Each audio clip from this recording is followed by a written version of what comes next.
We've been talking a lot, you feel me? Like, you've been talking about government contracts in terms of like vending machines where people don't even know that they can have government contracts. You also spoke about like how you have some vending machine locations that you've never seen Pepsi or other people going to fill up your vending machines. Correct. And all you're doing is basically just taking a cut from them, basically. Correct, yes. Okay, so walk us through the process. I'm Joe Schmo. I want to start a vending machine business. I got some money saved up. How much money do you think I should have to like get into one of these government contracts? Depending on the contract, each contract is different, and it basically explains the scope of work. Yeah, it's pretty much simple. So I have mine right here, and it just pretty much talks about. I have a cover letter, just company structure of the business, scope of service, cost proposal, timeline, price and products, and pretty much my conclusion. Okay. This is like your contract, like a contract that you'll write up. How do I know what to put in these contracts, like to make sure that I'm getting like these deals and stuff? One contract may need 50 vending machines, correct? Okay. They may need 30 snack machines and 20 drink machines. I don't service none of my drink machines. I don't do none of the drink, but I'm in the drinks and stuff, if that makes sense. Okay. So I'll call Pepsi. All my drink machines are contracted with Pepsi. So if I have a location or a play or whatever, how y'all call it, I'll call Pepsi, be like, hey, I have a school. For instance, today I just got a drink machine delivered. I told them I had a school, this amount of faculty, this amount of students, ball games, all types of stuff. Students during school, teachers can access it, and I'll just give them a call and tell them what I need, and they'll just drop it off. Simple as that. Okay, so now Pepsi goes and they deliver that vending machine to that school. Yeah. And you don't have to fill up the vending machine. You don't have to buy the product. You don't have to do any of that. Who are you sending the proposal to? Whatever state of business is offering that proposal. So like for instance, a college could offer it, the city could offer it. It's just different levels to them. Once that vending machine gets into the school,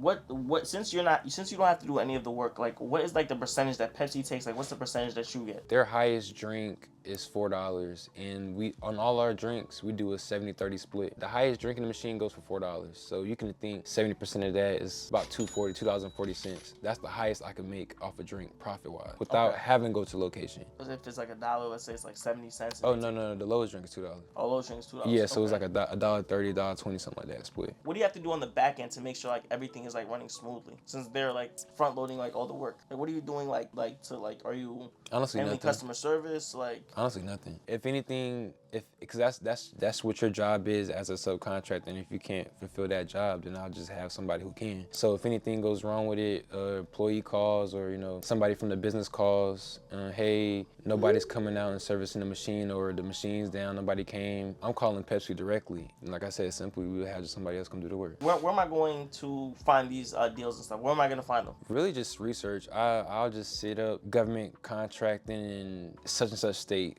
South Carolina. So you got 70 vending machines in under a year. Like it was all through government contracting? Did you have to cold call? Was it emails? Okay. So starting off the journey, my sister originally, she had told me somebody was selling their drinking vending machine for about $2,500. Brought it from them. They had a location for it in the school, and it wasn't, the snacks were doing pretty well, honestly. It was just the drinks. So then 4 months later, I came up on a contract in my city, Fayetteville, North Carolina, for vending machines. For those 4 months, it was a hard 4 months because it's like, dang, it's cool and all, but I'm not really seeing no money and stuff like that.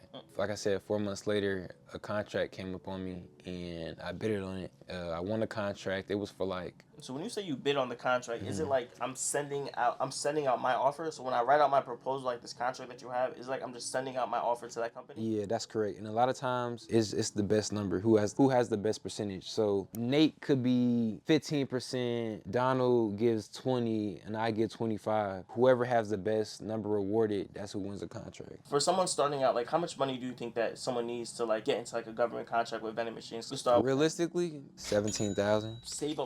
Save up your money. For sure. Partner up with somebody. For sure. Try it. Even it's how you utilize too. So this is where I understood credit is powerful. If I got a $7,000 credit card, got $5,000 cash, $12,000. If you couldn't find the rest of the remaining $5,000, it's nothing for you to go talk to a lender. It's not like you're just all about reusing resources. It's the vision that they see how much you're gonna make in the end. $5,000 is gonna be petty cash to them. You'll make that, depending on the contract, you'll probably make that $5,000 back in that month. So where do you think people go wrong in terms of like vending machines and in terms of like the contracts? Where do you think people go wrong? You have to abide by the contract. So what they're asking for is what they need. What's like the turnaround from like when I submit my proposal, get the yes, to when I can start probably a week.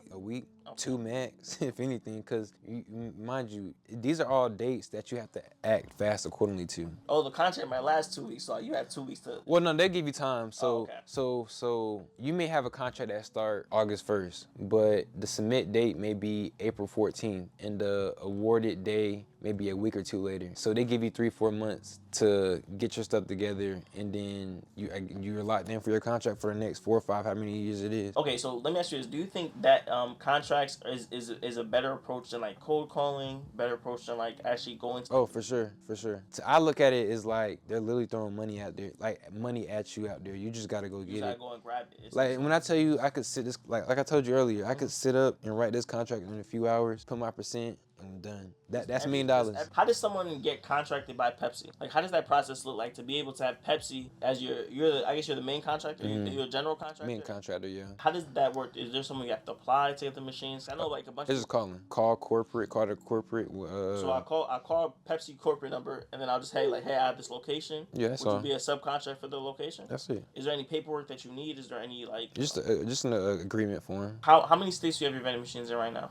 That you know off the top of your head. You have 70. I know you have a lot. Yes, in the States, just North Carolina right now, but I have them in 3 different cities right now. Oh, so you have 3 different cities in In the state, So yeah. essentially, I could go Pepsi as a subcontractor. Let's say in like a different state. Let's say like Pennsylvania. Or For like, sure. And I will never have to go to You Pennsylvania. will never have to go to Pennsylvania. Never have to go to Pennsylvania. And how do they send you the money? Do they send it in forms of a check? Or Oh, no, it wires my account. I wake up and see it. Whew. Scheduled date, what I know between the 10th and the 15th of every month that I'm supposed to be getting a check. Like how many hours do you think you're putting into your business? Oh, no, 10 to 12 a day. 10, 12 hours a day? Oh, I'm contract. I do, yeah. Boom, wake up, breakfast, head to the office. I sit down for a little minute. I got my little journal, and I just journal everything that I need to do for the week or day, and I just add in, cross out. Once I do that, I have a pretty busy phone, so it's always going off. I have to call people, have to do certain meetings and stuff like that. So, you know, I call them, check in, and hey, how you doing? How my tasks looking, and hey, can I write out? I'm just asking questions and stuff, just building relationships and stuff like that. And then I have somebody who,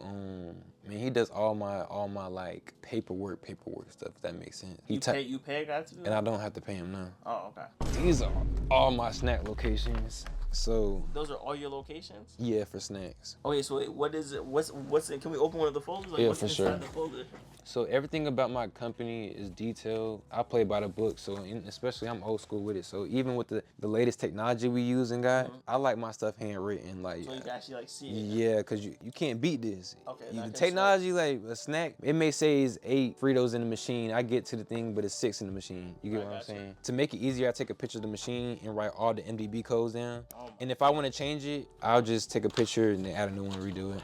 Oh my, so this gets detailed. Detail, yeah. I don't play about the company. Yeah. Oh my goodness. That's how many locations I went to. I'm on my way. I'm trying to have 250 vending machines by the end of this year. Yeah, that's my 2025 goals I have. So. Woo. Oh my goodness. Yeah. Nah, but this is I've never seen that. That's super cool. Okay, so every time you're going to a vending machine location, you pull out one of those folders that you're going to, and then you just write it in. That's correct. Yep. How many locations do you have? It's over 75. Honestly, Donald, man, I have I have a lot. I like day by. Honestly, I'm not even gonna lie. Like, I ain't gonna say day by day, but every week it's a new location. How important do you think it is to have like a partner inside your business? Because I know you say you and your girlfriend like you guys filling up machines. Without her, I wouldn't be. The company wouldn't be where it is right now without her. Cause she's a graduate from Chapel Hill, and she's one of those smart. She's smart. I'm more of a like I'm hands on and. You know what I'm saying? Yeah, and I feel you. And she's more like logistical. Logistical stuff, yeah. Analytical and stuff. Without, like I said, without her help, man, this company wouldn't really be where it's at right now. So having her as logistics part, me hands on. I feel like that's Oh that's yeah, beautiful. yeah. Starting off, we bumped heads a lot to the point where she was about to quit. How did you fix that? Was it just more like we just gotta communicate better, or was it? Babe, please, we be good, and we just gotta figure it out. And sure. a lot of times too, and I was telling her, and I apologized to her not too long ago because starting off, I was a little strict, mean, and she would have one side, I would have one side, and she could tell me one thing, I'd be like, no, we're not doing it, cause I just cause I wanted to be the blame, cause if I see that. if something goes wrong or we do, blame it. You don't want to blame it on her. Exactly. Everything's your fault. But you know, once we got over that hump, I want to say about maybe 2 months, we started making money. The business was doing good, less arguments. So when the business was doing good, Everything's good. So How long have you guys been together? that's my best friend since kid. Yeah. Let me ask you this: are you investing anywhere besides vending machines? I do stock. I'm in a lot of stock and investment. Okay, me too. Okay, what for the people? I know people always want me to ask those questions. Oh Like, yeah, for sure. what are you doing? Like, okay, I'm gonna tell you one of my stocks. That will make me over 200,000, and I invested like $400 into it. oh my goodness, yo, y'all better listen, man. It's an oil.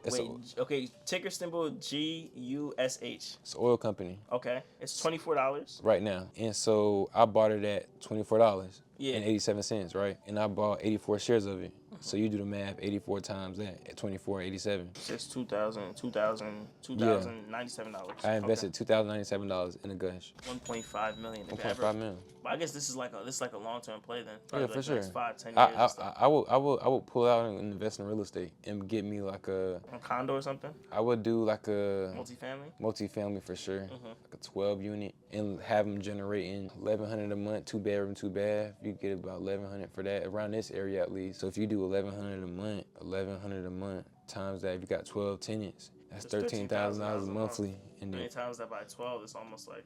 But your mortgage to the bank probably gonna be like half of that after like paying in like like taxes and yeah, you're profiting a little more than half of that. But taxes gonna tax gonna take some too. But it's ways around to beat taxes too. So deductions for sure, yeah.